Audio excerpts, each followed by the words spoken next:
আজি ৰাতিপুৱাই গাইজ ঝাৰু বান্ধি আছোঁ। আজি মানে চাফাই অভিযান চলাম। ৰুমটোত গাইজ চুকে চুকে চব মকৰা জাল হৈছে। এয়া দেখিছে? যোৱা মাহত চাফা কৰিছিলোঁহে, কিন্তু আকৌ হ'লেই। মকৰাচোন গাইজ জাপানতকৈ বহুত ফাষ্ট। কাৰণ সিহঁতেচোন এসপ্তাহত জাল গুঠি হোৱাই দিয়ে।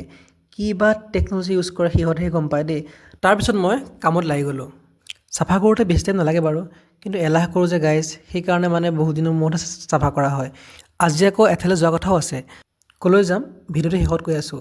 ফাইনেলি মোৰ ৰুমটো চাফা কৰি হৈ গ'ল। মানে মকৰাজালখিনি গোটেইখিনি চাফ চিকুণ কৰি তাহাঁতক পঠিয়াই দিলোঁ। বাকী বোলো একাপ লাল চাহ খাওঁ।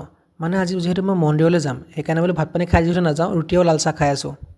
তাৰপিছত গা পা ধুই মন্দিৰ যাবৰ কাৰণে ওলাই আছোঁ এতিয়া মই। লগৰকেইটা আহি পেলাই ৰখিয়ে আছে, আধা ঘণ্টা মানে হ'ল, মোক গালি পাৰি আছে, ইমান দেৰি কিয় কৰি আছ? তো মই বোলো হ'ব দে একো নাই। তাৰপৰা মোৰ ওলাই হৈ গ'ল গাইজ, এতিয়া বোলো ব'লক মন্দিৰ যাওঁ। কোন মন্দিৰলৈ গ'লোঁ গাইজ নেক্সট ভিডিঅ'ত দেখা পাব। আৰু আজিলৈ বাই বাই গাইজ, নেক্সট ভিডিঅ'ত লগ পাই আছোঁ।